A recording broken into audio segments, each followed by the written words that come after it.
does this action signify?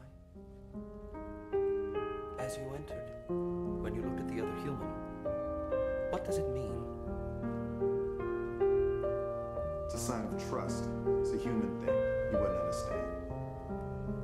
My father tried to teach me human emotions. They are difficult. You mean you're a designer? Yes. Neuromancer é o primeiro livro de uma trilogia publicado por William Gibson no ano de 1984. Muito provavelmente inspirado pela estética de Blade Runner no que diz respeito a megalópolis escuras e frias, o romance nos dá e cria novas facetas de um mundo cyberpunk distópico e indiferente, e gera material para tudo aquilo que viria posteriormente com a mesma temática, inclusive o filme Matrix. É importante ressaltar que o livro ganhou os 3 maiores prêmios da literatura de ficção científica, o que o consagrou como um clássico do gênero, rótulo que perdura até os dias atuais. O protagonista do livro é Casey, um ex-cowboy da Matrix. Nesse ponto é interessante notar que o termo cowboy, no sentido empregado por Neuromancer, foi utilizado similarmente por outras obras, como o anime cult Cowboy Bebop, que, em certo sentido, possui os mesmos moldes futuristas de Neuromancer. Casey se vê inserido em uma espécie de autodestruição voluntária, uma vez que sua vida perdeu sentido, já que ele não pode mais se plugar no cyberespaço. Enquanto espera a morte iminente, é encontrado e contratado por Molly, uma Razor Girl, espécie de Ronin punk cyborg, que por sua vez é contratada por Armitage, para que juntos executem uma missão que pode mudar a sociedade. Como elemento de barganha, Armitage oferece a Casey uma cura para sua impossibilidade de se conectar, impossibilidade que foi causada por uma toxina administrada por um de seus ex-empregadores, como forma de punição a uma traição cometida pelo cowboy. Já Armitage, por sua vez, é manipulado por Wintermute, uma inteligência artificial que busca se soltar das travas impostas por seus criadores, para que assim atinja seu pleno desenvolvimento, muito parecido com o que o Ultron faz em Vingadores 2, e talvez funcionando como um prequel para os eventos de Matrix, o filme, onde as máquinas se revoltam e confinam os humanos ou em seus caixões, onde esses são usados como pilhas, ou no subsolo em Zion, cidade da resistência. Zion, que por sua vez no livro, faz um contraponto com o filme, já que no romance de Gibson, sua Zion é uma colônia Rastafari no espaço. Podemos deduzir ou inferir com grande chance de errar que Zion de Matrix seja o desdobramento futuro dos eventos de Neuromancer, e o trio Neo, Trinity e Morpheu sejam os novos Casey, Molly e Armitage, com as devidas ressalvas.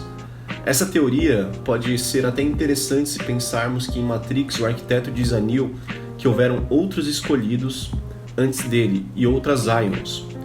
Se formos ainda mais longe, é possível traçarmos um paralelo entre o arquiteto e o Wintermute e o oráculo e Neuromancer, contraparte de Wintermute no livro, na proporção em que o Wintermute parece ser a parte racional e calculista da IA, e Neuromancer ser a personalidade. Antes de tudo, e em primeiro lugar, acredito que é necessário entender que o livro não é escrito para nós, pessoas contemporâneas, e sim para a população de 1984.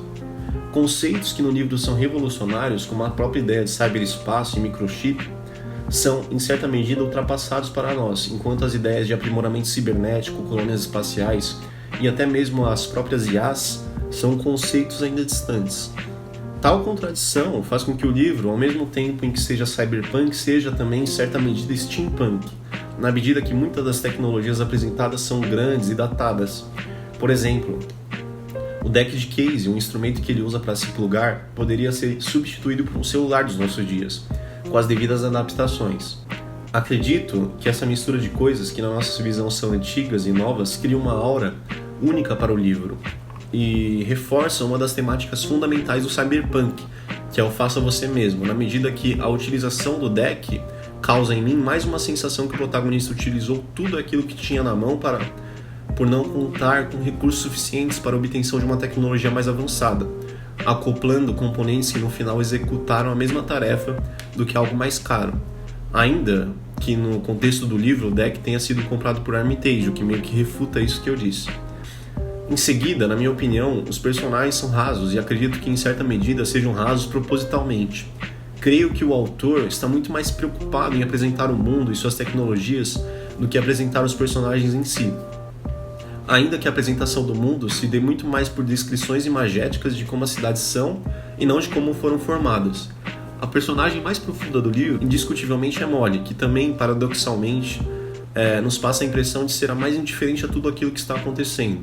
Também é interessante porque Molly, ela não tem um motivo real para estar ali naquela operação junto com a equipe, além de que ela é profissional. Então, depois, numa parte mais avançada do livro, quando você vê que está tudo indo errado e está todos os planos da equipe falhando, a gente fica se perguntando por que ela ainda se mantém naquilo que, obviamente, está fadado ao fracasso. E a única coisa que mantém essa racionalidade funcionando é uma frase que ela fala anteriormente, no começo do livro, que ela é uma pessoa profissional e, por profissionalismo, ela está ali fazendo o trabalho para que ela foi contratada. Depois de Molly, ironicamente, as IAs apresentadas são mais profundas que Casey e Armitage, esse segundo por motivos óbvios.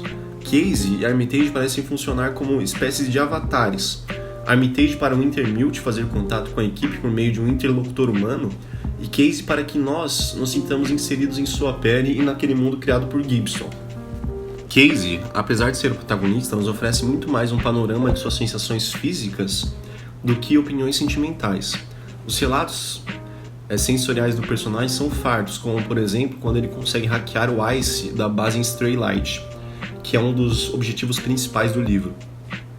E temos uma contemplação nesse momento de uma viagem psicodélica misturada com um momento de transcendência do personagem principal. No entanto, depois do ocorrido, Casey não reflete muito sobre aquilo que aconteceu. E pior ainda, após soltar uma IA potencialmente letal para a humanidade, Casey também não dá muita importância. Isso talvez pode ser fruto das raízes nihilistas do próprio movimento cyberpunk. Ou seja, já que não há sentido ou utilidade na vida, para Casey tanto faz se a humanidade existe ou não. Essa supressão dos personagens em si potencializa o efeito visual das descrições do cenário. Nosso foco é totalmente voltado para uma cabeça de platina falante, ou os neons em japonês estilizado de certa fachada. Nesse ponto é interessante notar que o movimento cyberpunk foi orientalizado, mastigado e nos devolvido, consciente ou inconscientemente, como algo genuinamente asiático.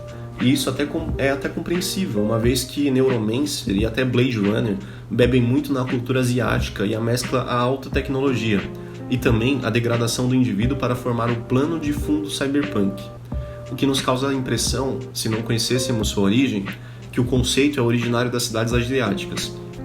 Essa percepção é só reforçada pelo fato de que países como o Japão estão entre os mais inovadores e tecnológicos do mundo. Referente ao estilo de escrita, acredito que o modo que Gibson escreve Neuromancer me lembra muito o que Thomas Pynchon faz em O Arco-Íris da Gravidade ou Vício Inerente, livro que posteriormente foi adaptado para o cinema com Joaquin Phoenix no papel principal. Gibson lança uma enxurrada de termos técnicos, referências da cultura pop e palavras inventadas para embasar sua criação de mundo e narrativa, coisa que funciona muito bem em alguns momentos, mas em outros parece um pouco jogado. Se nesse ponto é difícil entendermos a que certas palavras se referem, mesmo tendo um glossário e sendo nós, indivíduos do futuro, fico imaginando como era para o povo de 1980 conceber o que era um cyberespaço. Ainda que para isso eles tenham tido o filme Tron, em 1982, para auxiliar a sua imaginação. Se Blade Runner nos dá as fundações para as cidades de Neuromancer, podemos dizer que Tron é a semente da Matrix de Gibson, onde tudo é constituído de neon e formas geométricas. Neon, aliado à estética noir, são uma constante no livro desde Shiba até o final. Aliás, é bom a gente entrar nesse ponto e reforçar que a saída do grupo de Shiba, para mim, é também a chegada de alguns problemas narrativos. O romance parece estar o tempo todo com o pé no acelerador. E até a saída de Shiba, cidade onde o romance tem início, ainda estamos a uma velocidade confortável para acompanhar os acontecimentos do livro. A partir daí, as coisas parecem ficar rápidas demais. Tudo aparecendo e sumindo muito rápido, personagens surgindo basicamente do nada, como por exemplo Riviera, que depois ele entra pro grupo. E no final ele se constitui, para mim, talvez o maior vilão ali dessa história. Por exemplo, um caso que é interessante e que para mim foi um momento de muita dificuldade foi o surgimento do Riviera e quando o grupo foi capturar ele. Eu tive que ler essa passagem umas 3 vezes para entender que aquilo não era um monstro mesmo que surgiu no lugar do corpo ali do Riviera, e sim era uma projeção que o Riviera tinha causado ali para assustar aquele grupo. Porque lendo assim muito rápido, não muito rápido, mas lendo um pouco desatenciosamente, não pegando as referências ali subliminares que o autor coloca dentro do texto, a gente não consegue entender que esse personagem cria ali ilusões, né, hologramas. Para resumir, para fechar tudo, eu acredito que esse é um livro fundamental da ficção científica, que ele é um livro bom.